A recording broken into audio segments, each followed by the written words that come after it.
Kalau nanti kamu ngelihat Allah memberikan nikmat dunia kepada seorang hamba, ma yuhibbu wa huwa muqimun ala ma'siyatihi, di mana dia menyukai nikmat tersebut sementara huwa muqimun fi ma'siyatihi ala huwa muqimun ala ma'asihi, sementara yang dikasih nikmat tersebut stay dalam kondisi bermaksiat.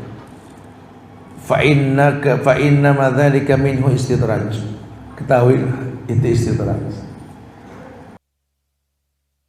Kamu berbuat dosa merasa enggak mengganggu manusia lainnya, tapi kamu jangan lupa maksiat yang kau lakukan menjadi penyebab keburukan buat orang lain. Kalau di negeri kita kan lagi beragam ini. Ketika syariat ditegakkan jadi cibiran dan kasak-kusuk massa di pojokan negeri ini. Tapi ketika maksiat menjadi sebuah hal yang biasa karena orang luar negeri pun melakukan, itu kan hak asasi manusia. Orang nikah di bawah umur habis dibully. Anak kecil atau orang yang masih muda nikah sama orang yang tua jauh jadi omongan. Kadang-kadang membuat kita bingung, bicara poligami, demo semua orang. Ketika banyak orang ketika banyak orang mempertontonkan keanehan, laki-laki suka laki, perempuan suka perempuan, itu sih hak mereka. Ini kan bahaya ya. Makanya mereka merasa kan kami nggak mengganggu orang, kami nggak merusak orang. Apa yang kami lakukan urusan kami sendiri, iya. Cuma dalam Islam ini kan ada kabar tentang buruknya tingkah laku tersebut yang menjadi penyebab terhalangnya nikmat. Allah terbalikan itu negeri Sodomi itu. Kenapa? Karena sudah masyarakatnya sudah melegalkan yang Allah haramkan, sehingga yang tidak melakukan pun kena. Bencana alam yang tak bisa diprediksi oleh alat-alat secanggih apapun. Di negeri kita sempat ada, bukan tidak. Gunung meletus, gempa bumi, banjir bandang, tsunami, sampai pergeseran bumi, likuifaksi, membuat geleng pala para ahli dari Jepang tentang masalah gempa ini. Belum ada di bumi manapun kejadian seperti ini. Tapi kan kalau buat Allah mungkin, semuanya mungkin, itu yang dimaksud. Kalau Allah sudah murka karena tingkah laku yang kau lakukan ini, ima terhalang rezekimu, ima datang bencana untuk kalian. Itu yang kita nggak inginkan, Ustaz. Tapi kan nggak semua paham sampai ke sana, Ustaz. Karena diantara kami sudah mulai mengerti bahwa konsekuensi ibadah itu kan diijabah. Kami merasa ibadah kami sudah benar, Ustaz. Salat kami di Adwaus Sunnah, ibadah kami di masjid-masjid di tempat kami ini insya Allah merujuk kepada apa yang dikatakan syariat, qala Allah wa qala Rasul wa qala sahabat. Tapi jujur Ustaz, kami tetap merasakan kok kayaknya rezeki seret. Teman kami sholatnya, ya saya berani adu sholat sama dia Ustaz. Banyakan saya kali. Kalau bicara doa, dia paling buku doanya apa sih, doa biasa. Semua macam-macam dari doa dan wirid. Saya punya kan. Itu berapa cetakan masalah doa saya punya. Kumpulan doa-doa sunnah ada sih. Kumpulan doa dari Quran ada. Dia merasa sudah maksimal melakukan sesuatu yang benar, cuma nggak merasakan efek kebenaran yang dia inginkan ini terjadi. Gimana menyikapinya Ustaz? Nah, ulama kasih nasihat ke kita. Ternyata yang menghalangi rezeki kita, yang bikin seret rezeki kita, itu adalah yang pertama, itu ujian. Orang suka lupa hidup ini ujian. Ya memang hidup ini perpindahan dari satu ujian ke ujian yang lain. Kita lupa hidup ini untuk diuji. Kita kan sedang berjalan menuju Allah. Dulu petinggi tabi'in Qadi bin Iyad, beliau bertanya sama orang tua ketika beliau masih muda itu, wahai orang tua, berapa usiamu sekarang? Usiaku sudah 60-an lah. Sudah dekat waktunya kau berjumpa dengan yang kau tuju, Allah. Beliau mengatakan bahwa memang hidup ini perjalanan. Kita berjalan menuju Allah, dan makin mendekati umur batasan makin kita dekat dengan Allah. Rasulullah Shallallahu Alaihi Wasallam ini kabarkan, sehingga kamu yang harus tahu ketika kamu berjumpa dengan Allah nanti apa yang kau bawa. Karena Allah sudah kasih kabar tentang hal-hal yang indah. Ya ibadi, law ataitani bi qurabil ardi khataya, thumma laqitani la tusriku bi syai'an la ataituka maghfiratan mislaha. Allah sendiri yang bilang kan, ya ibadi, duhai hamba-hambaku, kalau kau nanti mendatangiku, mendatangi Allah. Allah yang bilang, biqirabil ardi khataya, kau bawa dosamu yang seluas langit dan bumi karena kau lakukan itu. Memohon ampun kepadaku nanti di akhirat. Hei, selama kau tak berbuat syirik kepadaku, kan ku datangkan ampunan sebanyak dosa yang kau lakukan. Yang saya ingin garis bawahi, kita akan mendatangi Allah gitu lah. Entah apa yang kita bawa nanti, dosa seluas langit dan bumi atau pahala seluas langit dan bumi. Yang kita baca pahalanya subhanallah wa bihamdi subhanallahil azim, betul? Yang kita lakukan qobliyah subuh, sehingga Nabi nggak pernah meninggalkan sunnah ini walaupun dalam kondisi safar, karena besarnya pahala. Yang pasti kita bakal mendatangi Allah. Maka jangan heran kalau sekarang kita diuji sama Allah supaya kita dapat kemuliaan di akhirat nanti. Nabi sudah katakan, huffatil jannah bil makari wa huffatin nar bis sahwa. Karena surga yang kau inginkan di dunia ini dikelilingi oleh yang tidak kau suka. Tapi neraka yang tak kau inginkan akan dihiasi oleh sesuatu yang kau inginkan. Jangan terkecoh. Datangi kebaikan walaupun berat terasa, jauhi kemaksiatan walaupun susah untuk meninggalkan. Yang pertama itu ujian. Ya. Jadi jangan sampai suuzon nih Allah halangi rezekimu itu karena memang ini ujian. Keumuman dalil sih maksiat. Innar rajula la yuhramu rizqa bi dzambin yusibuh tadi.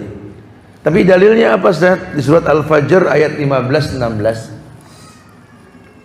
Ketika Allah berfirman mengabarkan tentang kondisi manusia, Allah berfirman, fa ammal insanu idza mabtalahu rabbuh fa akramahu wa na'amahu fa yaqulu rabbi akraman wa amma idza mabtalahu fa qadara 'alaihi rizqahu fa yaqulu rabbi ahanan. Jadi memang sudah termaktub 14 abad yang lalu, manusia itu lupa. Allah katakan, hei manusia, idza mabtalahu rabbuh, kamu itu kalau dikasih rezeki oleh Allah, fa akramahu wa na'amahu, dalam kondisi mulia dan nikmat yang terasa, fa yaqulu rabbi akraman, kamu berkata Allah memuliakan kamu, pasti begitu. Tapi kebalikannya, wa amma idza mabtalahu faqadara 'alaihi rizqahu fa yaqulu rabbi ahanan. Kalau dibalik, kamu dikasih nikmat cuma sedikit dan memang tidak enak, kau akan berkata rabbi ahanan, Tuhanku menghinakanku kamu. Padahal ini ujian. Kadang Allah kasih manusia nikmat dan Allah muliakan dengan nikmatnya. Kadang Allah kasih orang nikmat tapi Allah uji dia dengan hal yang gak suka dengan nikmatnya. Gak usah jauh-jauh lah, di belakang kita ada sawah terbentang gitu. Kalau lagi airnya cukup, panennya raya, Rabbi akraman. Tapi kalau lagi mulai tumbuh, airnya habis, panennya gagal, Rabbi ahanan. Itu manusiawi sekali.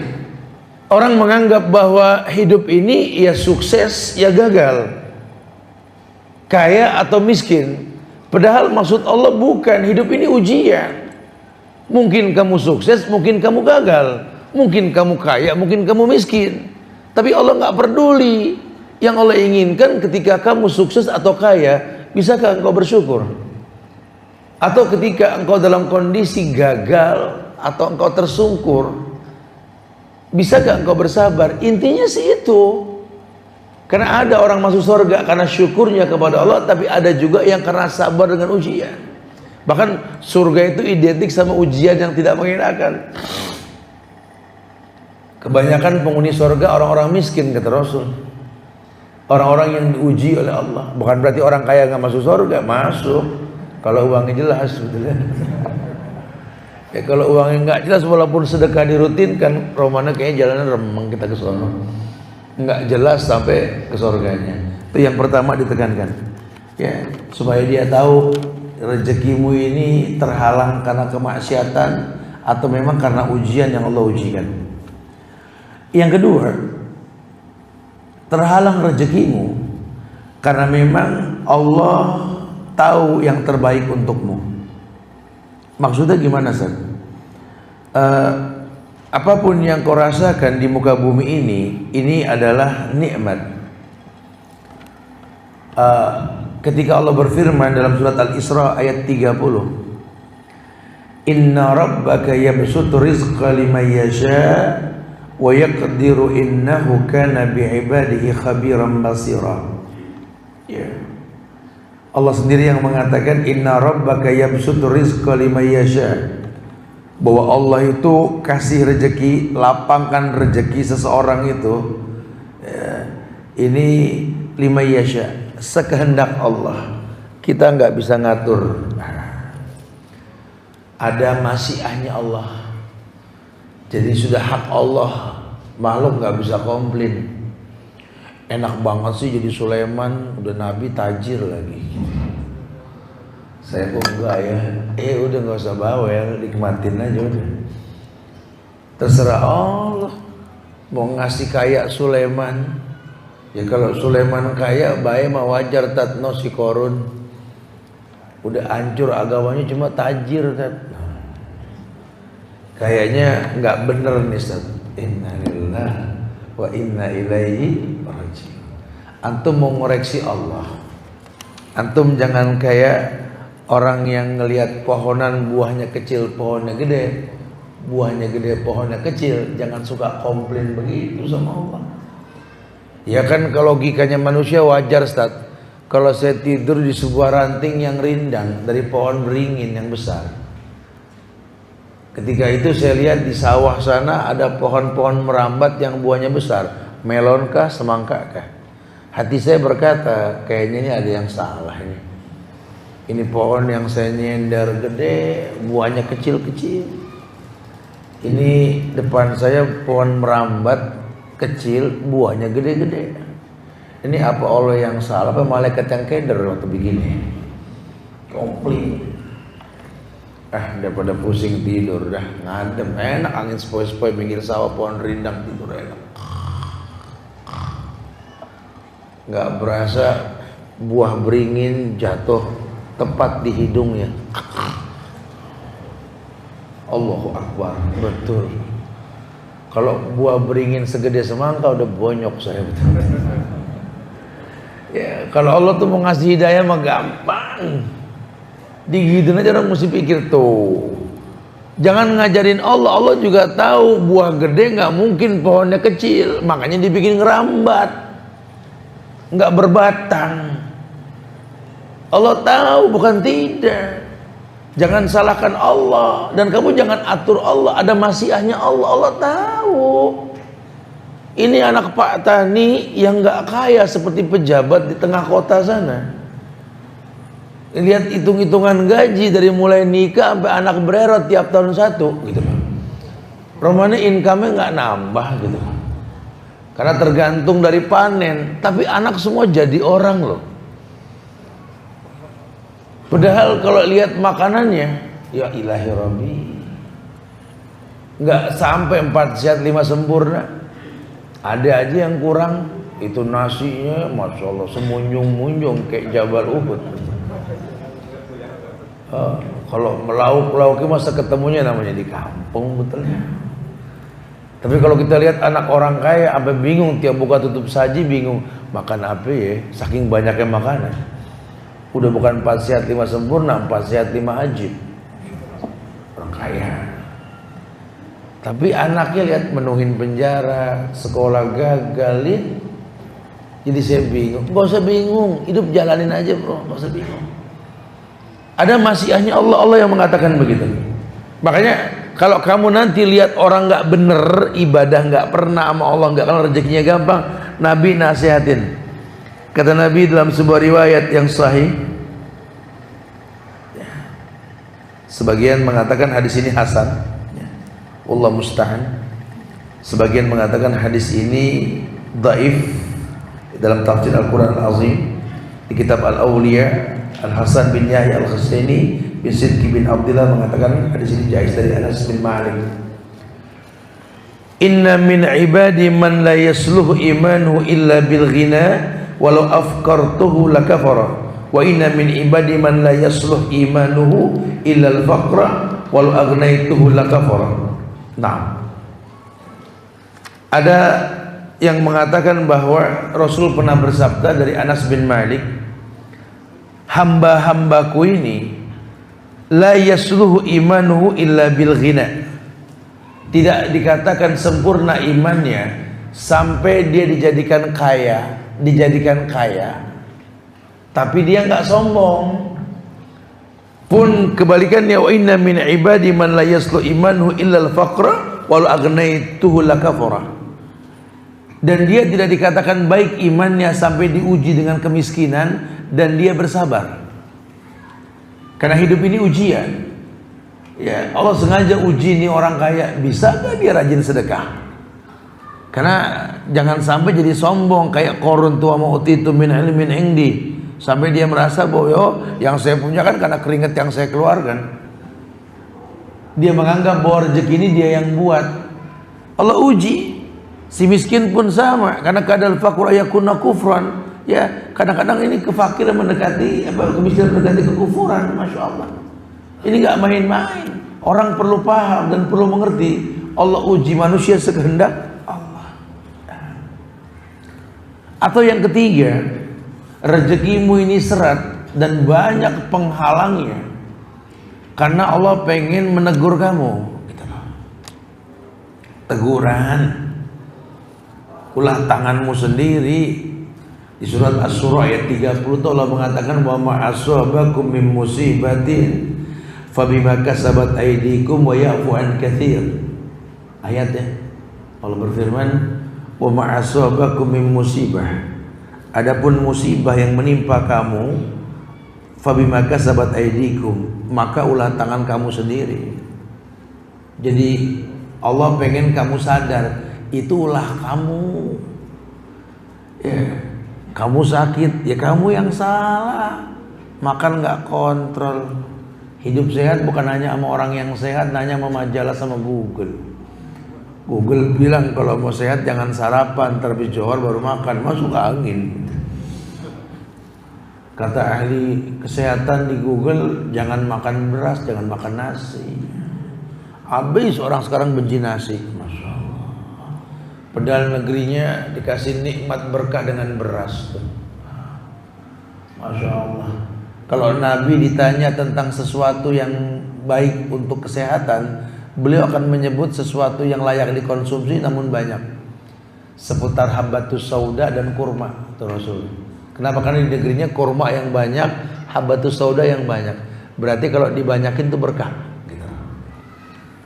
Andai ya, kalau kita tahu di negeri kita ini yang banyak beras, Allah akan kasih beras itu berkah buat kita. Cuma nggak paham, orang sekarang takut makan nasi. Banyak yang pada diet keto, nggak ada yang makan nasi. Nasi disalahin, Masya Allah. Padahal negerinya terbentang luas sawah yang bakal jadi nasi kalau dimasak. Kita nggak tahu tuh, kata Rasul, kalau orang punya tumbuhan, punya buah-buahan, dimakan oleh kelelawar, dan yang punya tumbuhan tuh bersabar ketika melihat gigitan-gigitan kelelawar, Allah jadikan tiap gigitan kelelawar tersebut zikir yang berpahala untuk yang punya. Setahu saya kalau sawah gini kan banyak burung emprit, betul? Bohong kalau tuh burung nggak matokin padi. Dan kalau petani ngelihat seperti itu, dia bertasbih, dia bersyukur, karena melalui dia rezeki buat burung. Allah jadikan berapa berkah sebanyak jutaan burung emprit itu, betul. Sebenarnya kalau kita mau tahu ya, kita mau bersyukur, Allah yang bakal jaga. Ya memang hama kita harus usir, karena yang lebih berhak makan tuh manusia, betul. Teman sejago-jagonya orang ngusir tetap kemakan juga, betul. Ya karena Anda punya buah-buahan, mangga, jambu, sepinter-pinter Anda menjaga, tetap pinteran kampret, betul. Ya. Nah kan Nabi bilang kalau sampai dimakan buah-buahan kamu dan kamu itu bersabar, karena nggak bisa ngelarang lawang kampret, betul. Kita mau ngomel, tangkap di kampret, kampret, ulah gitunya. Atau nggak bisa ngomong begitu, kita lawang kampret. Nah. Ya sama sering saya bilang di beberapa kajian itu, kayak ada teman yang resign dari perusahaan konvensional, lama nggak bersua sama Ustadz, ketemu dia. Ahlan Ustadz, ahlan, oh Masya Allah. Gimana tuh? Alhamdulillah Ustadz, sekarang kerja apa? Ya anak usaha Tad. Oh Masya Allah, usaha apa nih? Anda nih sama Rasul sekarang mirip Tad. Penyuruh langsung dia ngomong gitu. Dia bilang mirip sama Rasul. Maksudnya apa nih bro? Ya kan Rasul ngangon kambing, ada ngangon sekarang. Oh Insya Allah. Insya Allah mudah-mudahan. Tapi ntar dulu bro, kalau zaman Rasul tuh yang namanya ngangon kambing, kambing diangon, emang dilepas. Makan rumput di hima, batas negeri yang subur. Ya, kalau kita ke Arab tuh, apalagi sekarang kan sudah ada kereta api tuh, Jeddah, Mekah, Madinah, itu kita lewatin gurun, tuh ada tebing tuh banyak, tuh kambing-kambing banyak, emang diangon. Zaman Rasul begitu, kambing diangon, kambing makan rumput di kebun orang, enggak dosa lawang kambing. Kalau ente kan kambing dikurung. Rumput dari mana? Ya boleh nyari Tat, ngarit di mana? Di kebun punya siapa? Ya punya orang kan. Ngomong nggak sama orang ya nggak usah, ya nggak bisa begitu. Ente nggak ngomong di situ, beda ente sama Rasul di situ. Jadi kalau kambing zaman Rasul dimakannya juga tegel, enak. Lawang memang konsumsi makanan yang nggak boleh nyolong. Kalau Anda kan beda. Coba sih perhitungin sedikit gitu. Seberapa susahnya ngomong sama yang punya kebun, kalau saya aritin di rumput gimana? Kan enak, namanya silaturahmi. Jangan anggap itu hal biasa. Sedikit juga urusannya panjang. Fama ya'mal misqala dzarratin khairan yara. Fama ya'mal misqala dzarratin, panjang urusannya. Karena bahasa Allah umum, nahnu narzuquhum wa iyyakum. Kami yang kasih rezeki sama mereka melalui kamu. Nah kalau sudah bahasa rezeki Allah buat mereka dari kamu, kamu harus tahu innallaha thayyib la yaqbalu illa thayyiban. Allah baik, cuma nerima yang baik. Kadang Rabbi habli minas solihin, tiap berdoa, ya Allah berikanlah aku anak yang soleh. Cuma dikasih makan hasil jual kambing yang rumputnya boleh nyolong, panjang nih urusan. Ya ini baru contoh tukang, ini mumpung Idul Adha nih, bentar lagi. Kita nggak nyontohin yang lain lah, yang gampang aja lah. Ya banyaklah hal yang mesti kita perhatikan. Makanya dasar sekali memahami tauhid itu dasar sekali.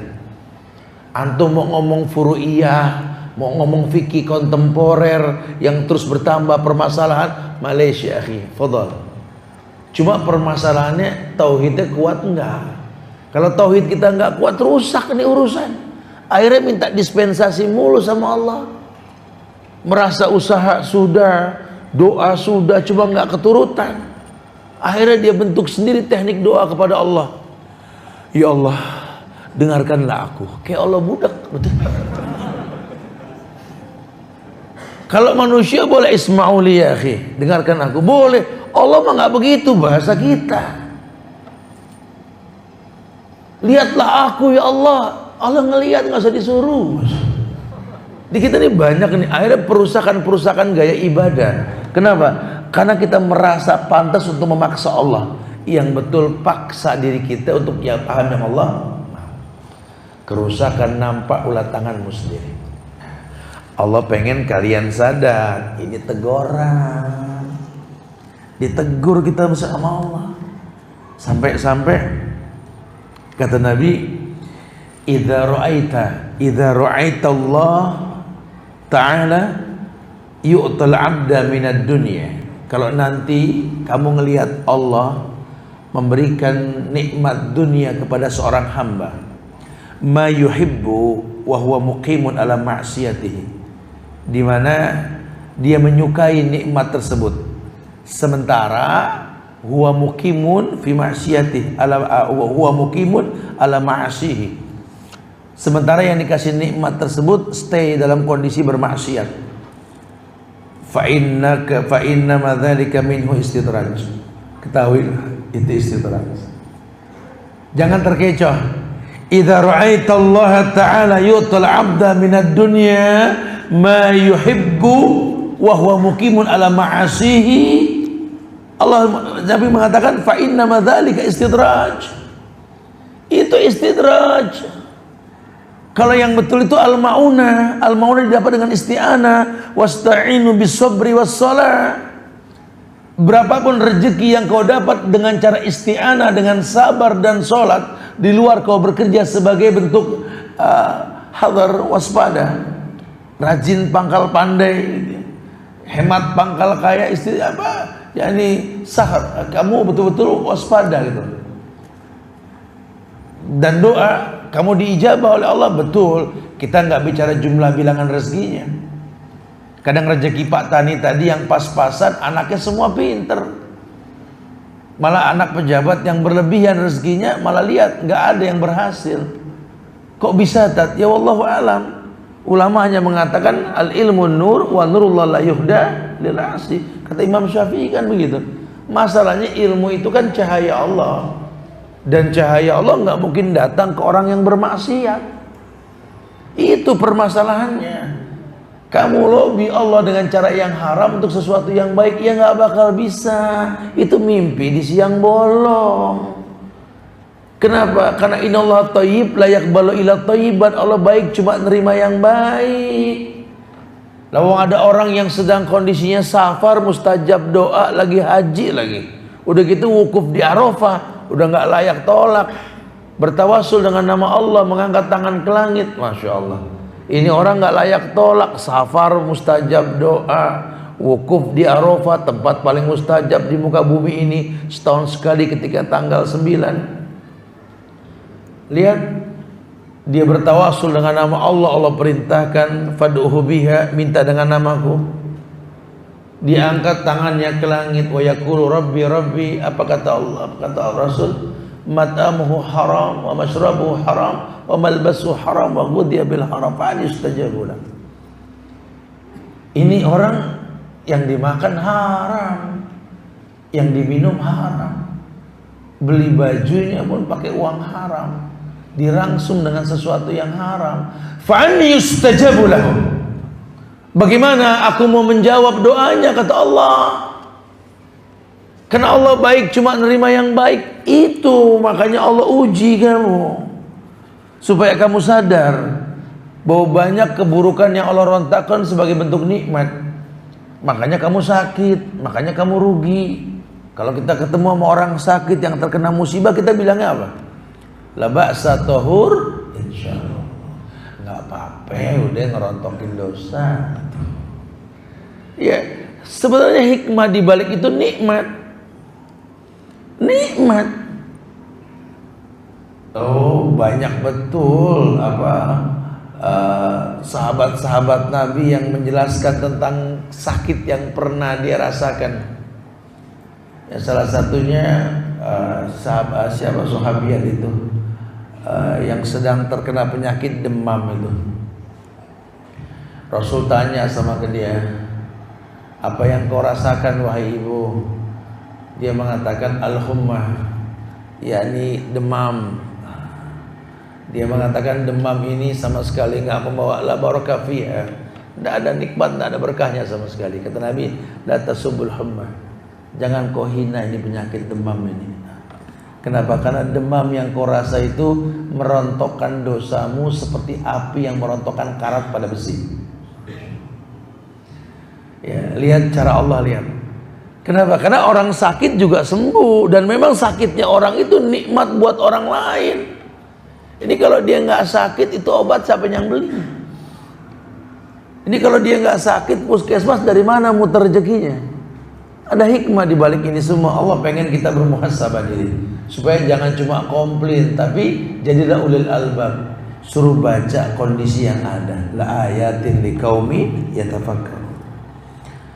Atau mungkin yang lain kata ulama, yakni terhalangnya rezeki karena Anda kurang bertakwa. Keumuman ayat yang sudah kita hafal, cuma kita nggak paham benar artinya. At-Tolak ayat 2 hingga 3 Allah mengatakan wa may yattaqillah yaj'al lahu makhrajan, kan begitu. Yattaqillah kan sifatnya kan mudhari', continuous tense. Dari dulu sampai sekarang dan yang akan datang dia selalu bertakwa. Kalau dia bisa kayak begitu, yaj'al lahu makhrajan, Allah berikan solusi. Allah yang bilang. Kaya bertakwa, miskin bertakwa, yaj'al lahu makhrajan. Wa yarzuqhu min haitsu la yahtasib, dikasih rezeki dari tempat yang tak diduga-duga. Mungkin si miskin bertakwa dapat makanan nggak senikmat orang kaya, tapi sehat loh. Atau sebaliknya, si kaya nggak bisa dong makan seperti si miskin. Lalu memang kelasnya beda. Dari kecil sudah dididik untuk hidup serba bersih menurut mereka. Makan kalau nggak pakai sendok nggak ketelan katanya. Beras kalau nggak putih kurang enak dipandang. Ya orang kaya. Coba suruh jadi si bolang tinggal di kampung coba. Kadang-kadang kita harus makan dengan beras tumbuk yang mungkin warnanya nggak seindah beras di pakai mesin, betul? Atau mungkin cara ngulek makanannya dan lainnya itu merubah warna nasi yang kita ambil. Kalau orang kaya yang biasa tinggal di kota ngeliat kayak gitu, aduh nggak biasa. Iya, makanya semua punya kelas. Dalam teknik dakwah tuh beragam. Nanti pada akhirnya sama. Suka banyak komplain kan masyarakat. Kalau ada kajian di hotel, kajian di ini, kajian kok di hotel. Emang pertama di situ dulu. Entar lama-lama di masjid. Ini kan kayak kita jaring ikan kalau dalam dakwah. Enggak sembarangan orang dipukul rata. Entar dulu beda-beda. Cara Nabi berdakwah kepada paman-pamannya yang kaya dengan teman-temannya yang miskin beda. Oh beda sekali. Nabi yang datengin pamannya. Kalau orang-orang kan kebanyakan kan Masya Allah yang mendatangi Nabi, betul? Sahabat mana yang nggak datang ke rumah Rasul? Ada beberapa teknik, tapi intinya nanti idza jaa nasrullahi wal fathu, berbondong-bondong, wa ra'aitan nasa yadkhuluna fi dinillahi afwaj. Kalau sudah sampai dakwah kaya miskin gak ada beda tuh. Tapi prosesnya memang ada. Kadang seperti itu. Kadang seperti itu. Bukan berarti membedakan manusia, bukan. Memang harus kita akuin. Ada yang sifatnya jemput bola, ada yang tunggu bola. Intinya sih main bola gitu. Ya. Intinya main bola, karena Ustadz bersama teman-teman dari Muslim Baker Indonesia ini senengin keliling pakai motor di Indonesia ini, karena bisa masuk kemana aja, ketemu karakter orang-orang yang berbeda. Tapi wallahi demi Allah, yang bisa membuat kita masuk ke semua kalangan adalah tauhid.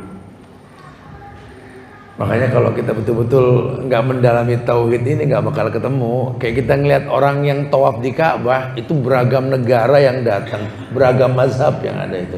Belum bicara ijtihad dan ijma. Tapi mereka nggak ada keributan. Kenapa? Karena ada standarisasi ibadah. Ya. Tawaf dari zaman Nabi sudah ada 7. Mau orang mana ke, mazhab mana ke, pokoknya tawaf 7 aja dah. Oh kalau saya 14 jangan begitu. Kenapa? 7 aja boleh, apalagi 14? Nggak bisa begitu.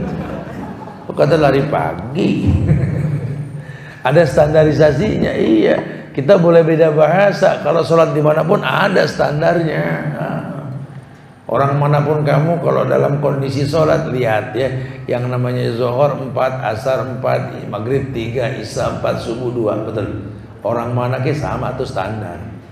Safar kemanapun sama, pokoknya kosor aja 2. Ada contoh, ada standar. Nih SOP-nya agama begitu. Tujuannya apa? Supaya Allah berikan solusi sama kamu.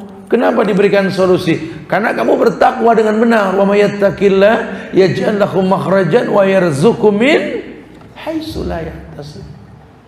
Dengan ukuran qad ja'alallahu likulli syai'in qadran. Allah berikan semua dengan ukuran yang berbeda. Iya. Ada yang makannya nggak banyak, ada yang makannya banyak, macam-macam orang. Karena Allah tahu ukuran manusia berbeda. Makanya kita kalau minta sama Allah nggak usah nyebut bilangan, sama orang boleh nyebut. Pak, saya mau beli motor, Pak, boleh gak saya pakai duit dulu? Berapa? 3 juta, enak. Tapi kalau kita ke Allah berdoa, ya Allah 3 juta ya Allah, nggak begitu bahasanya. Allahumma rizukna, umum tanpa bilangan, betul?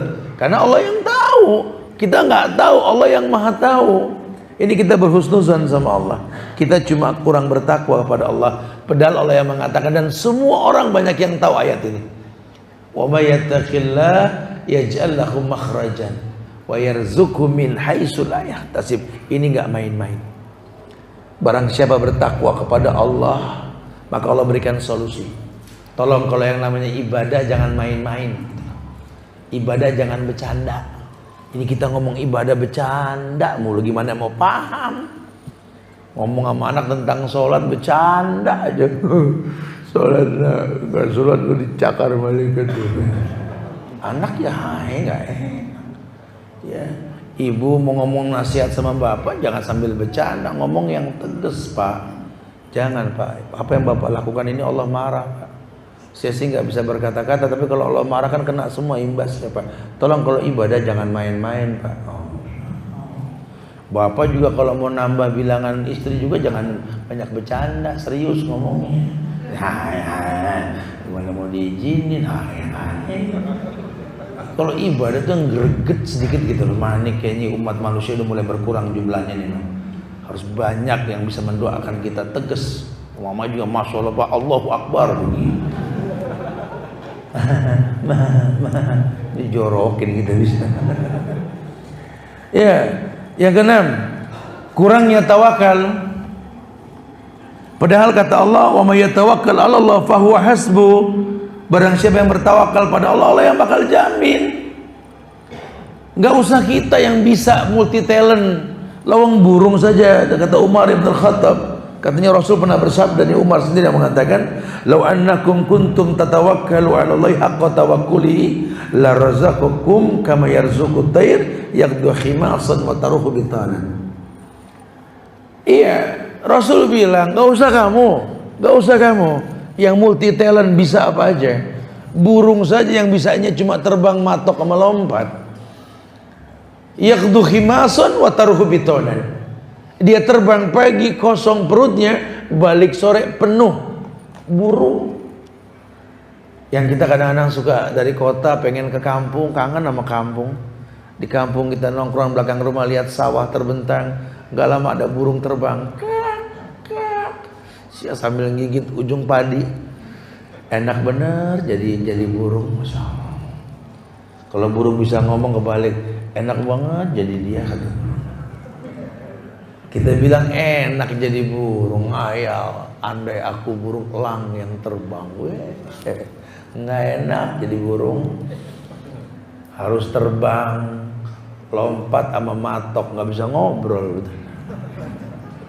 Burung nggak bisa main handphone, burung nggak bisa panggil ojek online, ya, burung nggak bisa beli makanan via handphone. Gak enak jadi burung, enak jadi manusia. Cuma orang tuh bilangnya begitu. Nabi contohkan burung aja, burung yang gak enak jadi burung, yang makanannya susah karena cuma ulet sama biji. Kita mah apa juga kita makan, burung kita makan. Allah bilang, Nabi mengatakan, "Lau annakum kuntum tatawakkaluna 'ala Allah haqqa tawakkulihi la razaqakum kama yarzuqut tayr yakhdu khimasan wa taruhu bitanan." Andai kalian mau bertawakal bak burung yang terbang, itu.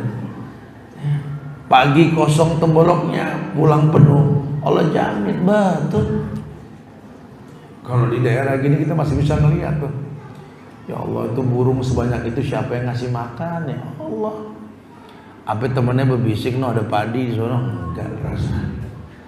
Kemarin saya pernah ketual Maluku sama teman-teman, ketual Maluku itu, Masya Allah, di Pulau Bayat itu biru lautnya. Itu ngelihat jutaan burung Ikan tuh terbang di atas laut. Ikan-ikan terbang tuh banyak kayak mutiara. Gak lama ada burung yang menyambar ikan tersebut. Allahu Akbar. Saya bilang Masya Allah, lihat cara Allah ngasih makan burung tuh, lihat. Siapa yang nyuruh tuh ikan lompat dari air kalau bukan Allah? Dia lompat dimakan sama tuh burung. Masya Allah. Allahu Akbar. Ini fabi ayyi ala'i rabbikuma tukadziban. Nikmat Allah mana yang mesti didustai? Ikan yang enggak sekolah di tengah laut diperintahkan Allah nurut. Burung yang enggak sekolah, enggak kerja tetap makan. Ya Allahu Akbar. Asal kita istiqomah di atas fitrah kita sebagai makhluk, Allah jamin. Cuma kan permasalahannya kita ini kadang-kadang jadi orang yang enggak baik dengan ujian. Kita enggak tawakal, kita komplain sama Allah. Akhirnya yang ada ngatur Allah. Petani jual sawah. Terus kalau jual sawah mau beli apa? Ya buat buka usaha lain. Rezekimu di sawah, pertahankan sawahmu, jangan dijual sama si asing dan asing. Emang rezekimu di sini sudah. Jangan ngayal-ngayal yang enggak yang kamu enggak punya talentnya. Jangan, sudah. Dalam Islam ini falla sayyidul bilad. Petani ini sayyid di muka bumi ini. Kalau petani sudah enggak ada, mana contoh sayyid di muka bumi ini? Tidak ada lagi. Ulama bilang al-falla sayyidul bilad. Amsal contoh, lihat. Lihat wahai orang-orang yang sukses, lihat para petani yang kakinya kotor terkena lumpur, lihat. Mereka bungkuk menanam padi, lihat. Mereka bersama-sama bergotong royong, lihat. Mereka panen bersama. Wallahi, kalau mereka nggak mau nanam, Anda mau makan apa? Muliakan mereka sayyidul biladnya. Dan lihat amsal seperti itu di Islam banyak sekali. Lihat. Terkadang kemuliaan itu nggak ditonjolkan siapa yang mulia, tapi jadi bagian sebuah kemuliaan. Lihat, Masya Allah. Cuma ya kemarinnya kan yang terjadi, lihat. Banyak anak-anak muda sekarang nggak bisa cara nanam. Taunya cuma beli. Akhirnya ketika agen yang dibeli tutup, panik. Ya Allah, tutup makan apa ya? Orang dulu nggak bingung, dijajah Portugis, dijajah sama Belanda, diembargo nanam. Ini negeri yang Masya Allah nih, baldatun thayyibah warabun ghafur. Ya, di embargo nggak ngaruh, negeri ini nggak bisa dijajah oleh negeri manapun. Kalau Suriah, Palestina dikasih tembok keliling tuh negeri, nggak ada yang bisa hidup. Negeri kita Pulau Jawa dikasih tembok Cina tetap hidup, bisa nanam kita. Kalau bisa nanam. Ini kan banyak yang nggak bisa nanam sekarang. Lawang semuanya serba beli. Oh, dimudahkan kita sama zaman untuk membeli. Akhirnya orang sekarang senangnya membeli. Nggak tahu dari mana mulai masuk barang luar yang nggak jelas. Beras hasil negeri kita dijual keluar, uang dibayar pakai dolar, beli beras Thailand. Ya nggak tahu bagaimana cara nanamnya. Kalau Pak Tani nanam sholat 5 waktu nggak putus. Ini orang kafir nanam nggak sholat, berkahnya kan beda. Berkahnya beda. Ayam kampung, ayam negeri. Dulu orang motong ayam. Saya gede di lingkungan yang masih banyak bulu ayam di belakang rumah. Lawang ayam itu dibeli hidup, dipotong sama orang yang sholat. Kalau sekarang banyak ayam yang kita beli, nggak tahu siapa yang motong. Ya. Beda, sudah beda kondisinya. Dan kita tahu bukan tidak.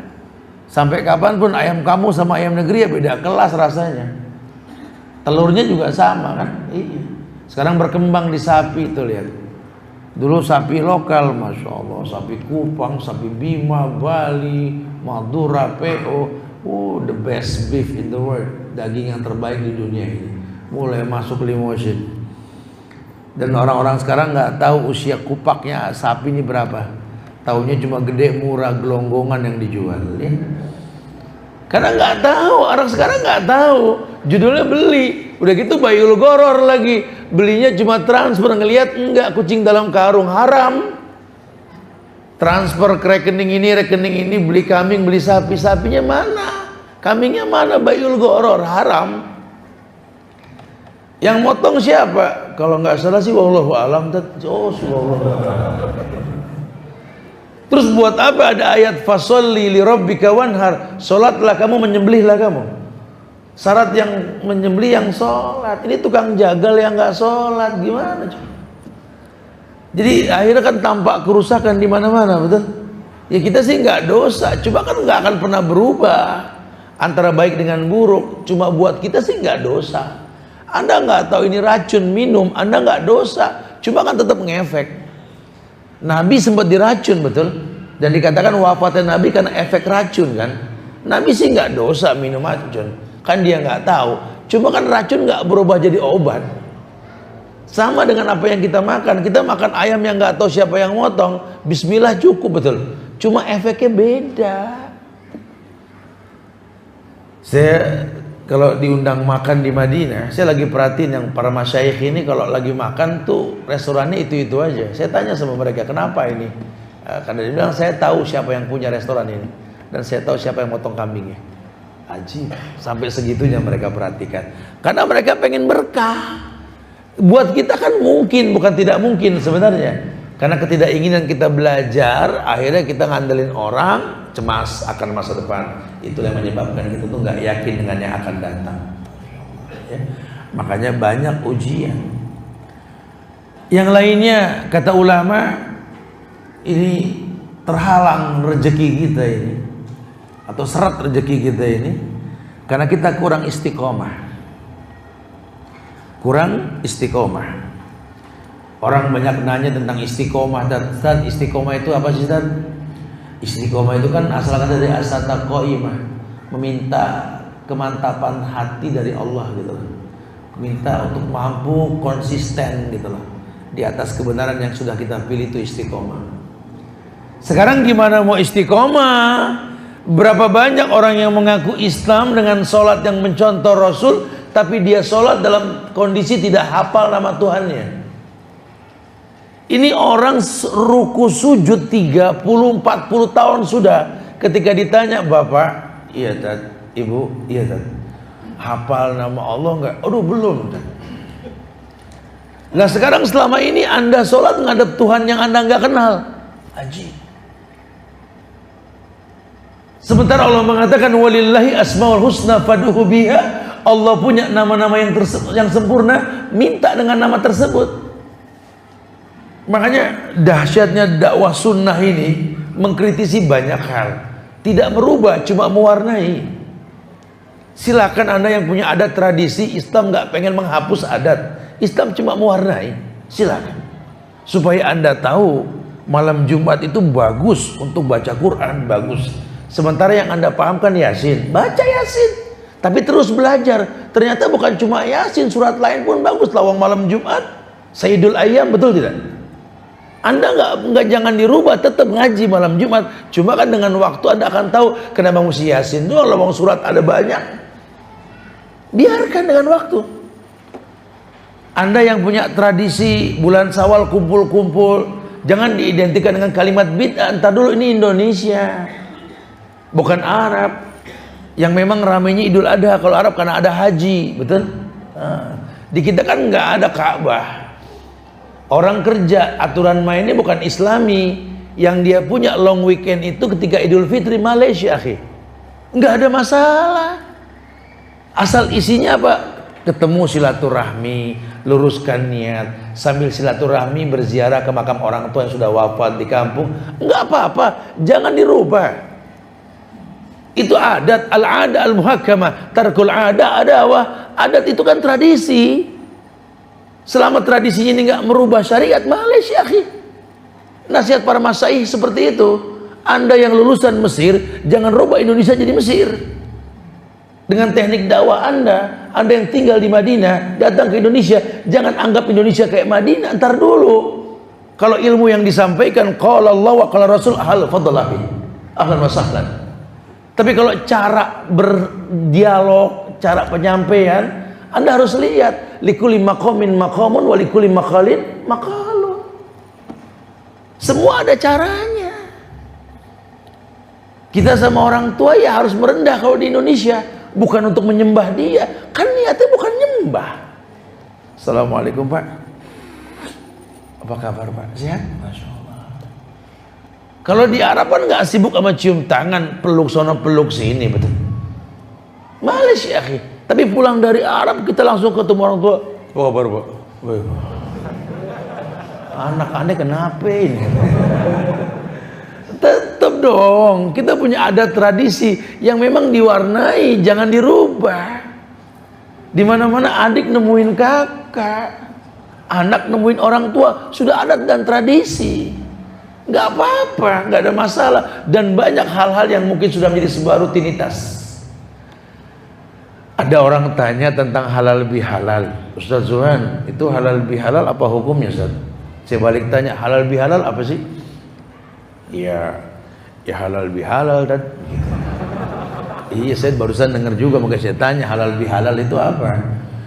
Iya kan Ustaz tahu halal bi dengan halal, halal dengan halal. Maksudnya apa sih, saya nggak paham ini. Ya Allah, apa ini? Terus ngapain nanya? Halal bihalal ini kan ada tradisi di negeri kita, bulan Syawal ada halal bihalal, betul? Ini kayaknya kayak bahasa Arab, orang Arab sendiri nggak paham artinya apa itu. Karena yang pertama ngucapin itu kan Bung Karno tahun 1958, halal bihalal itu. Dia yang mengatakan halal bihalal. Karena beliau membuat sebuah kegiatan di Indonesia, mengumpulkan semua ormas. Beliau mengatakan ini halal bihalal di bulan Syawal. Akhi, kalau halal bihalal saya nggak pedulikan namanya. Dalamnya apa? Ya dalamnya sih kumpul silaturahmi gitu Ustaz, yang muda nemuin yang tua, kita berdialog. Malaysia akhi, itu kan cuma ruang tempat di mana kita beramal. Gak apa-apa, gak ada masalah. Gak ada masalah. Lawang gereja di Cordova ditaklukin sama Umar, masih punya kubah, asal isinya orang sholat, nggak apa-apa, betul? Ruangan tempat ibadah. Tapi jangan diidentikan, makanya jangan diidentikan bahwa itu bukan dari Islam, bukan. Entar dulu akhi, bukan begitu bahasanya. Islam ini agama yang mewarnai, bukan merubah. Pak polisi ikut kajian, silakan Pak. Mudah-mudahan selesai kajian, tambah baik iman Bapak, rezeki makin banyak, amin. Tapi jangan Bapak berubah, gara-gara sudah kajian besok ngatur lalu lintas pakai sarung. Loh kok pakai sarung Pak? Saya habis ngaji, ya nggak bisa begitu. Tetap pakai baju polisi, cuman ndak isbal gitu loh ya. Lebih apa ya? Lebih beda lah orang. Hal yastawil ladina ya'lamuna wal ladina la ya'lam. Pak dokter punya uniform, betul? Nah, dengan jas putih, blazer putihnya dengan pakaian khusus. Tolong nanti kalau sudah pulang ngaji jangan pakai gamis ngecek penyakit gitu. Artinya bukan nggak boleh, boleh, cuma kan punya warna sendiri gitu loh. Ya, hati-hati orang kita gampang terwarna ini Pak. Ya, bukan salah, selama yang mewarnai itu baik boleh-boleh saja. Ya, jadi Islam ditawarkan syariat karena semuanya ada di Islam. Apa yang nggak ada? Cuma kadang-kadang kita nggak paham. Kita disuruh istiqomah. Ya, ketika Allah berfirman, wa allau istaqamu 'ala at-tariqah la asqainahum ma'an ghadaqa. Ketika Allah berfirman di dalam Al-Qur'an, andai saja mereka tetap berjalan harus di atas jalan ini agama Islam, kami akan memberi minum kepada mereka air yang segar. Allah perintahkan orang untuk berjalan di tempat yang memang telah ditentukan. Ujian yang datang itu nggak merubah keistiqomahan. Insya Allah Allah jamin ma'an ghadaqan, air yang segar. Allah sendiri yang berfirman seperti itu dalam Al-Quran supaya mereka tahu itu. Allah mengatakan walau anna ahlal qura amanu wattaqau la fatahna alaihim barakatim minas samai wal ard. Dalam Al-Quran surat Al-A'raf ayat 96 kata Allah nggak mungkin bohong dong. Asal istiqomah, seandainya masyarakat ini istiqomah, beriman, bertakwa kepada Allah, la fatahna alaihim barakatim minas samai wal ard. Allah akan bukakan berkat dari langit dan bumi. Allah akan bukakan, innallaha la yukhliful mi'ad. Allah nggak mungkin mendustakan janjinya. Kamunya yang istiqomah, kamunya yang istiqomah. Terus aja jadi Pak Tani istiqomah. Yang penting sholat jangan tinggal. Yang penting ilmu jangan sampai nggak nambah. Para sahabat ini Masya Allah orang-orang hebat, tetap kerjanya ngangon kambing, tetap kerjanya dagang. Karena intinya bukan itu, intinya tetap istiqomah dalam ibadah. Anda mau mengembangkan sayap usaha, silakan, tapi ukurannya ibadah. Jangan sampai income tambah, ibadah berkurang, jangan. Karena banyak orang yang kadang-kadang terkecoh. Dulu zaman susah rutin ibadah, sunnah, mustahab dia lakukan. Ketika sudah mulai sukses tambah kerjaan, ibadahnya berantakan, sunnah mulai hilang, tinggal yang wajib. Makin berkembang usahanya, yang wajib pun masbuk. Makin berkembang lagi, makin lupa masjid lagi direnovasi. Karena nggak pernah lagi ke masjid. Nah, ini salah, terkecoh sama dunia ini. Harusnya istiqomah. Wa ma khalaqtul jinna wal insa illa liya'budun. Tidaklah kuciptakan jin dan manusia kecuali untuk beribadah. Perintahnya ibadah. Terserah Allah bikin kita jadi apa, terserah Allah. Kita ikutin kemampuan kita yang paling baik, kerja itu sesuai dengan karakter kita, kemampuan kita. Sehingga orang kalau memang senang dengan pekerjaan karena sesuai dengan kemampuannya, itu nggak ada lelah, nggak ada capek, nggak ada paksaan. Kamu nggak capek kerja begini? Ya capek lah manusia, cuman asik aja. Karena dia senang. Kenapa? Ya kan kalau kerja kita tuh bisa dan kita senang, ya insya Allah nyaman lah. Datang waktu sholat tuh nggak berat. Tapi kalau terpaksa, sudah nggak nyaman, nggak senang, lagi sibuk ajan berkumandang, bukan senang denger ajan, udah ajan lagi, udah ajan. Akhirnya dia nggak bahagia dengan ibadah. Tapi kalau dia senang dengan pekerjaannya, masya Allah. Pak Tani udah bangun subuh, sholat berjamaah di masjid. Habis sholat subuh semua ke sawah, nikmat banget. Ada gubuk di sawah, bisa berwudu ketika waktu duha, bisa sholat di situ. Masya Allah. Siang sholat sudah selesai, bisa balik sholat zuhur berjamaah, asar, maghrib, indah. Akhir hidupnya juga husnul khotimah.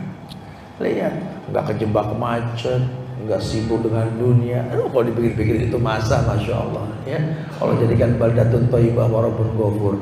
Tapi kan kita miskin, dulu zaman miskin, bambu runcing bisa ngusir penjajah. Gitu. Bambu bisa ngusir penjajah yang senjatanya canggih. Gitu. Lah sekarang kok senjata canggih malah gandeng penjajah. Gitu. Ya, karena kondisinya kita bukan kita yang dulu. Orang tua kita dulu pakai sendal jepit, sarung setengah betis, baju koko, kumel, kopiah hitam udah mulai kecoklat-coklatan. Datang ke notaris bawa payung. Itu beli tanah. Anaknya sekarang gagah, pakai mobil mewah, celana model-model, sepatu kepala buaya nongol. Ke notaris jual tanah. Kondisinya seperti itu. Anda bilang ayah Anda orang kampung bodoh, ibu Anda orang kampung. Orang kampung bisa beli tanah selebar jagat. Anak yang sudah milenial hebat, lihat kerjaannya ngerongrong jual tanah. Coba berkah kita nggak ada. Padahal kita disuruh minta berkah. Bahkan doa Nabi setiap pagi, Allahumma barik li ummati fi bukuriha. Kita berumah tangga didoain apa? Barakallahu lak wa baraka alaik wa jama'a bainakuma fi khairin. Bicaranya berkah. Nah, penyebab berkah ini kan kebaikan yang dijanjikan. Jadilah hamba yang tercipta untuk beribadah, untuk datang keberkahan dalam hidup. Ya, suruh istiqomah. Suruh istiqomah. Allah akan muliakan dengan kemuliaan yang banyak insyaallah. Ustadz, kalau itu semua jabarannya Ustadz, kita suruh menyikapi hal penghalang rezeki, seratnya rezeki, ada gak sih Ustadz yang menjadi pelancar atas penghambatan rezeki tersebut? Ada. Ini nasihat ulama. Ulama bilang, Ibnu Qayyim sih dalam kitab Ad-Dawa mengatakan ketika beliau menjelaskan tentang penyakit dan obat, masalah dan solusi. Ada 4 yang melancarkan rezeki, kata Ibnu Qayyim ini. Yang pertama, yakni sholat malam. Sholat malam, sholat tahajud. Karena ini da'bus sholihin, kebiasaan ya orang-orang soleh. Dengan dia sholat malam, dia mengadukan segala hajat hanya kepada Allah lewat doa. Suruh sholat malam. Setiap sepertiga malam Allah turun ke langit dunia. Yang minta ampun kan ku ampuni, yang meminta sesuatu kan ku beri. Masya Allah. Maka biasakan sholat malam, kata Ibnu Qayyim. Yang kedua, memperbanyak istighfar dan taubat. Karena ada ayat yang mengatakan, ya qaum istaghfiru rabbakum summa tubu ilaihi yumati'kum mata'an hasanah. Wahai kaumku, beristighfarlah kamu, bertobatlah kamu. Kalau kamu beristighfar dan bertobat, yumati'kum mata'an hasanah, kan kuberikan kehidupan yang lebih baik, nikmat yang lebih baik. Banyak beristighfar.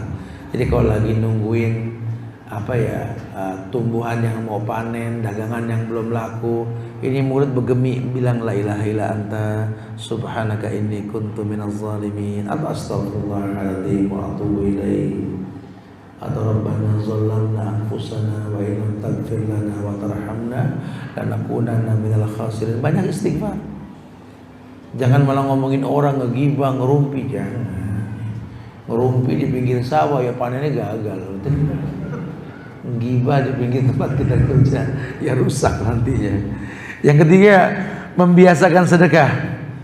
Islam unik nih, tawarkan teknik tajir dengan sedekah. Ma'anfaqtu min syai'in fahuwa yukhlifu. Kenapa? Karena yang kamu infakkan Allah yang bakal ganti. Bi ahsanil ajr, dengan balasan yang lebih baik, kata Allah. Anfiq unfiq alaih. Infakkan hartamu, Allah infakkan kamu. Bahkan kata Nabi apa? Mana qasat shadaqatum mim malin, hartamu enggak kurang karena sedekah. Ayo bersedekah. Panen jangan lupa ada 2,5%-nya itu. Ya, yang kalau pakai menggunakan air pakai mesin yaitu 5%. Ngandelin hujan 10%. Tolong. Ada gadai-gadai juga hati-hati kena riba nih. Kalau menggadai itu ya, membalikannya itu enggak boleh tambahan. Saya gadai sawah tadi. Saya tanemin sawahnya pakai padi. Alhamdulillah saya jadi banyak rezeki nih Ustaz. Kamu nanam sawah di tanah yang digade, itu yang punya sawah itu kebagian nggak untungnya? Ya enggak, haram. Lah gade sawah ya gade, kalau ditanemin akadnya beda lagi. Buat akad lagi nih saya tanemin nih tanah yang digade nih ya. Nanti kalau panen, karena selama belum dibayar milik saya, maka persentasenya saya 60 situ 40, saya 70 situ 30. Harus. Namanya bagi hasil akadnya. Lah sekarang kalau sawah digade, orang miskin gade sawah 10 juta, yang gade yang membayar uang gadean ini nanemin untung buat pribadi. Kapan dia bisa tebus gadeannya? Gade motor dipakai buat ngojek, keuntungan buat orang yang bayar gadean. Haram. Ini riba namanya. Di masyarakat dianggap lumrah dan biasa. Lah kalau orang sudah makan riba kan perang lawan Allah, betul. Lah kalau sudah bicara perang, susah untuk sukses. Makanya penting banget kajian ilmiah di masyarakat ini supaya tahu. Ya mereka nggak dosa karena belum tahu mungkin hukumnya. Cuma kan dampaknya pasti ada. Kok makin terpuruk ya? Kok makin nggak jelas? Kalau dulu Nabi haramkan orang kota datang ke kampung untuk berbisnis berdagang. Kenapa? Karena hukum asalnya orang kampung ke kota jual barang. Sekarang kok gampang ya, pasar nyamperin kampung. Makin nggak punya harga diri Islam ini. Iya, karena kita nggak ilmiah. Kita nggak paham. Akhirnya apa? Tampak kerusakan di muka bumi, ulah tangan kalian sendiri lihat. Kalau sudah begini Allah bari, Allah berlepas diri. Gimana anak mau tolong ente? Lawang ente sholat 5 waktu, nangis minta doa sama Allah, ngantonginnya ATM konvensional, betul? Katanya Islam at-tahiyya. Innaka hamidum majid. Assalamualaikum warahmatullahi wabarakatuh. Di kantongnya riba. Ya gak bakal bisa. Katanya mau haji, tapi bawa jimat. Katanya haji, pesawat dikepret sama air dukun, betul?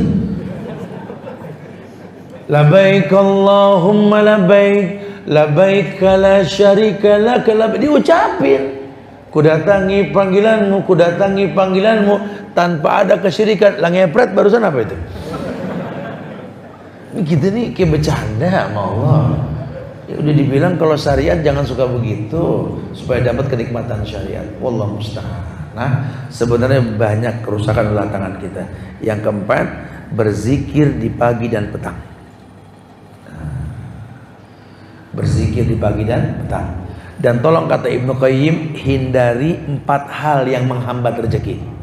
4 hal. Yang pertama, tidur pagi.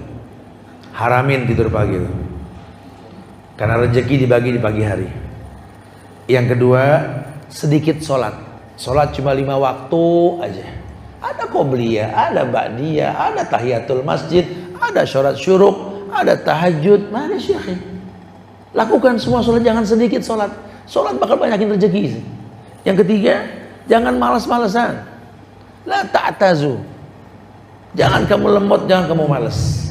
Jahadu fina lanahdiyanahum subulana. Ada kesungguhan, Allah akan berikan kemudahan. Dan tolong, sifat khianat buang jauh-jauh. Jadilah orang yang amanah. Rezeki kita gampang nanti insyaallah. Ya, Malaysia akhi, fadhal silakan yang mau ditanyakan. Akhiru da'wana alhamdulillahirabbil alamin. Fadhal.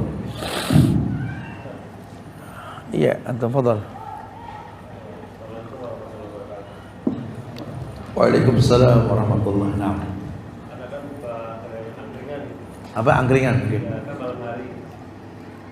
Kan malam hari sampai pagi. Iya. Apakah bertentangan dengan ayat 11 di surat An-Naml? Baik, barakallah. Wallahu a'lam bishawab. Yang dikatakan tidak boleh menjadikan malam sebagai siang, siang sebagai malam ketika kita berbuat zolim sama badan kita. Ada ayat yang mengatakan wa minal laili, dari sebagian malam. Artinya antum tidur dulu. Sehingga diperhatikan, jangan sampai malam tuh kita nggak tidur. Karena tidur malam itu nggak tergantikan sama siang sebanyak apapun. Nah, jadi kalau memang antum harus berdagang malam, alasannya kuat, banyak orang butuh makanan malam, Malaysia. Tapi jaga kesehatan, ada rolling, ada perubahan gitu ya. Dan yang pasti memang jangan sampai gara-gara jual angkringan subuhnya kesiangan. Nah, ya.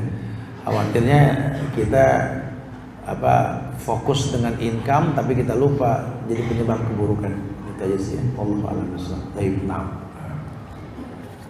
Tapi antum boleh sambil baca adab harian seorang muslim nanti ya. Ada yang mau di kertas ditulis? Kita dahulukan kertas dulu kali ya. Kesian sudah nulis, ada ini dulu ya.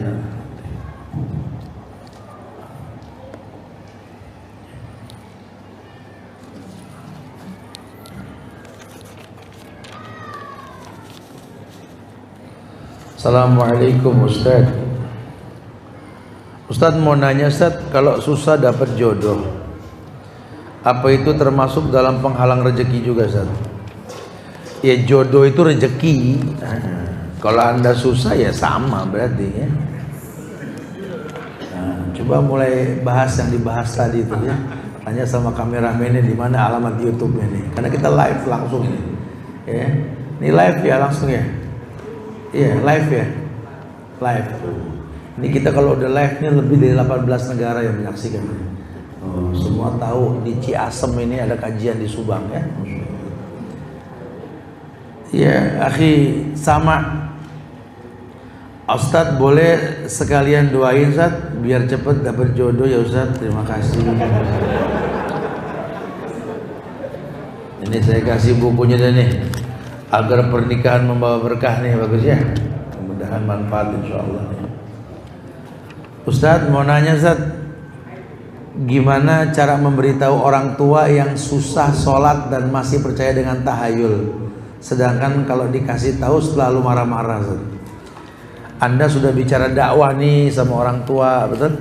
Kalau bicara dakwah sama orang tua, Anda harus tahu bagaimana cara berdakwah. Dakwah itu punya uslub, punya cara, metode dalam berdakwah. Bukan cuma menyampaikan qala Allah wa qala Rasul, tapi Anda harus punya paket good looking, fashionable. Antara penampilan dengan ucapan dan gaya antum harus sama. Anda mau ngomongin apa sama orang tua tentang tahayul, ya?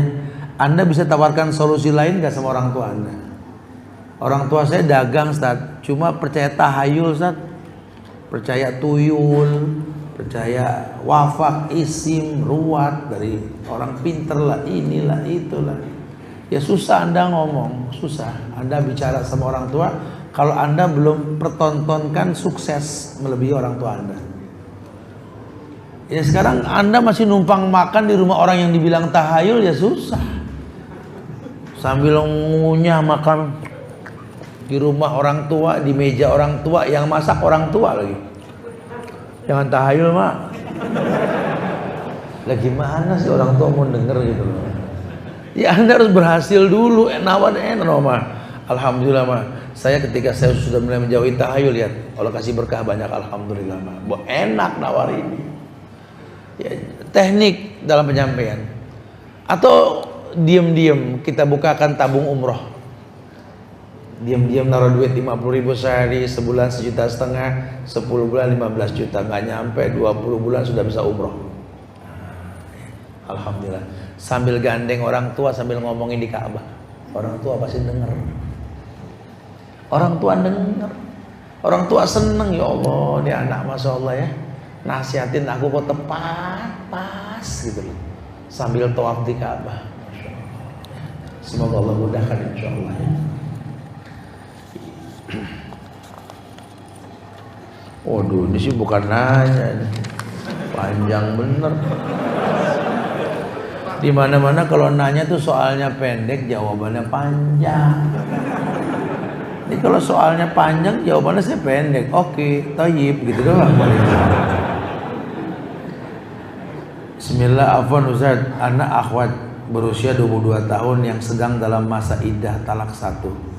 Ana titipkan surat ini kepada teman. Suami ingin menceraikan Ana karena suami tidak menyukai orang tua Ana menurut dia. Orang tua Ana mengintervensi dia, padahal orang tua Ana hanya berusaha melindungi Ana sebagai anaknya. Tetapi selalu ada kesalahpahaman. Ana masih ingin ingin memperbaiki karena memang awalnya Ana tidak sengaja meminta tarak. Nyesel nih, ceraikan aku, nggak jadi gitu. Anda ingin masih besarnya, Anda tidak sengaja minta talak karena emosi, Anda menyesal dan Anda meminta maaf, tapi malah ia kekeh ingin berpisah, tidak memberi kesempatan sama sekali kepada Anda untuk memperbaiki semua. Anda hanya menyayangkan usia pernikahan yang baru beberapa bulan ini. Mohon nasihatnya Ustaz. Ya bersabarlah, tetaplah jadi wanita yang soleha. Ya. Karena dengan begitu nanti Allah yang turun langsung menggerakkan hati suamimu, gitu ya. Dan kamu harus tahu nanti kalau seandainya Allah sudah mudahkan kamu kembali sama dia, kamu harus tahu suamimu itu surgamu. Ini bukunya bagus nih, Suamiku Surgaku. Jangan gampang minta cerai tanpa sebab. Kan udah ngaji. Perempuan yang gampang minta talak tanpa alasan yang syar'i gak nyumbo surga. Sementara surganya itu kan suami. Kalau dikit-dikit minta talak, minta cerai, gimana bisa nyium surga? Gak bakal bisa. Udah. Ingat ya Allah, umur kita ini gak lama. Jangan gampang protes dengan keadaan gitu loh. Kalau suami kita sudah orang baik, nggak ada yang sempurna sih, dia baik, cuma dia nggak sempurna. Paling nggak dia sekufu. Pun sebaliknya, suami nikah dengan perempuan itu paket. Mertua itu orang tua, nggak ada bekas mertua. Jadi kalau mertua bawel gini ya memang orang tua, ya sudah sikapi dengan ujian. Tapi kan karena dia, kamu punya mutiara yang dia genggam selama ini, anaknya, betul? Coba sih berhusnuzon. Ini kadang-kadang kita ngaji rutin, ibadah rutin, sama mertua nggak akur. Gimana? Oh, kajian di mana aja nyuna, bawa nama salafi kemana-mana. Tapi sama mertua nggak akur. Sama orang tua ribut, sama saudara nggak tegur-teguran. Hati-hati Anda merusak salafi nanti. Akhirnya orang merubah salafi jadi wahabi, kalau begitu ya. Karena karakter wahabi yang keras, kasar katanya. Ya, salafi bukan wahabi, sunnah bukan wahabi. Wahabi bukan dari Islam.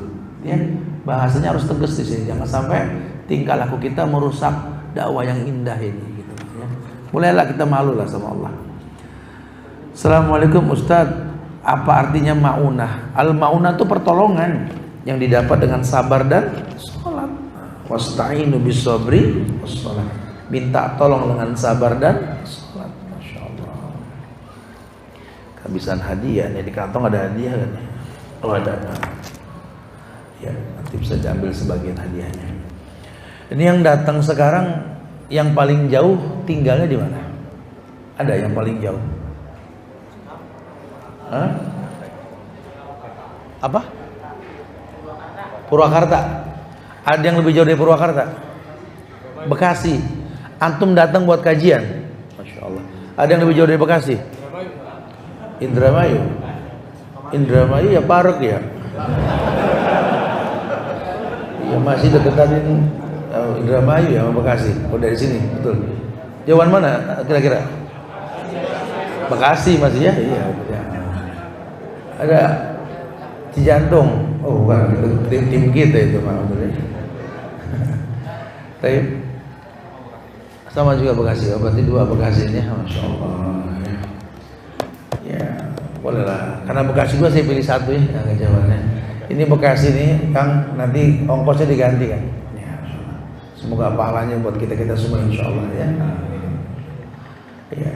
Oh boleh, Indramayu juga kasih boleh, nggak apa-apa. Ini ada yang datang sekarang bawa orang tua, ada gak? Ada, antum? Hah? Dari mana? Dari Cikampek. Ada rencana pengen jajanin orang tua gak? Jajanin orang tua. Nah, ada uangnya gak? Ada yang pengen, yang bawa orang tua pengen ngajak jajan cuma nggak punya uang, ada gak? Antum? Oh ya sudah, nanti kasih nih mau jajan sama orang tuanya dan kotor. Semoga manfaat insya Allah. Assalamualaikum Ustaz, bagaimana menyemangati suami agar rajin bekerja dan mau bekerja untuk menafkahi anak istrinya? Karena saya takut suami akan dipertanggungjawabkan kelak di akhirat karena tidak nafkahi anak istri. Ya bilangin harga diri laki-laki ya kerja. Susah kan dibilanginnya. Ya lagi milih dia, orang banyak yang baik, milih dia. Ya nasihatin aja, kalau kita ngomongin gak didengar, orang lain yang lebih berhak ngomongin, bicara baik-baik sama orang tuanya tanpa memojokkan anaknya ya. Karena kalau ngomong sama mertua jangan jadi hakim buat orang tua gitu. Ngomongin baik-baik, semoga Allah kasih hidayah insyaallah. Assalamualaikum Pak Ustaz, apa hutang jadi salah satu penghalang rezeki kita Ustaz? Bisa jadi kalau kita menghindari hutang, malah Allah bikin kita tuh nggak gampang dapat rezeki. Giliran punya kita nggak bayar, giliran nggak punya kita menjanjikan kalau punya nanti. Allah halangkan rezekinya. Bedanya kita sama orang kafir. Orang kafir tuh kalau minjem uang mikirnya gimana muterin. Orang Islam itu kalau minjem uang mikirnya gimana balikin. Itu orang Islam. Ya karena banyak orang yang akan apa ya, memaksimalkan gaya untuk mendapatkan pinjaman. Kalau giliran bayar pada belaga lupa. Terus buat apa kamu ngaku Islam kalau begitu? Utang itu kan sampai mati urusannya. Bahkan Nabi aja nggak menyolatkan mayit yang masih berhutang. Ayo dong kalau yang punya hutang, bismillah, temuin, minta izinnya untuk menyicil atau apa. Itu izah gitu ya. Ustaz, gimana ana menghadapi suami yang tidak mau terbuka masalah keuangan, sedangkan dia bekerja dan saya jualan? Maksudnya gimana sih? Kalau ngeluh masalah keluarga harus dua-duanya datang nih ya. Sebenarnya nggak usah ibu paksa suami terbuka berapa jumlah uangnya.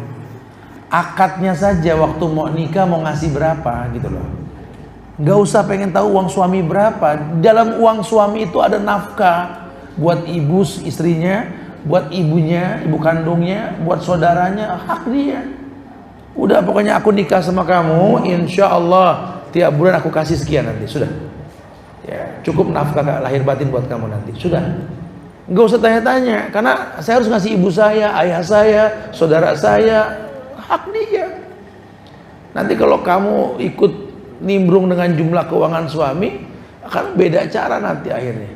Nggak nerima kalau suami ngasih ibunya, ngasih saudaranya, inilah itulah ya. Udah, jangan utak-atik masalah itu.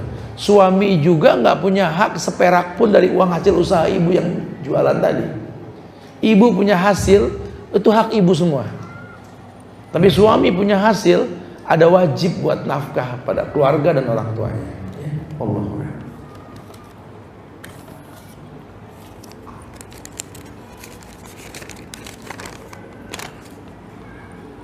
Afwan Ustaz, saya ingin bertanya, apakah boleh pindah pekerjaan yang mana pekerjaan saya saat ini alhamdulillah untuk sholat, puasa, sedekahnya selalu dipermudah karena pemilik perusahaan yang sudah mulai hijrah. Akan tetapi penghasilan tidak cukup untuk kebutuhan bulanan keluarga, bahkan setiap bulan harus berhutang. Apalagi ketika ada anggota keluarga yang sakit karena tidak ada tabungan, jadi harus berhutang. Apakah boleh mencari pekerjaan lain yang dianggap gajinya lebih besar tetapi untuk ibadah belum pasti? Ya akhi, yang pasti jangan sampai ibadah rusak karena pekerjaan. Jadi kalau mau pindah silahkan saja, tapi tetap maksimalkan bagaimana 5 waktu itu enggak lalai gitu ya, enggak diulur-ulur waktunya. Boleh Anda lebih paham lah untuk itu. Saya punya parfum, untuk parfum akan dicampur pakai alkohol. Apakah hukum jual beli alkohol Pak Ustadz? Haramnya alkohol itu dijual beli kalau dikonsumsi oleh badan, diminum atau dimakan. Itu nggak diperbolehkan. Tapi kalau dipakai buat di luar badan, buat luka, buat parfum, ulama berkhilaf. Jumhur mengatakan diperbolehkan. Wallahu a'lam bishawab. Tapi mungkin ini saja, panitia sudah kasih kode, semoga manfaat yang disampaikan. Baru kasih kode panitia.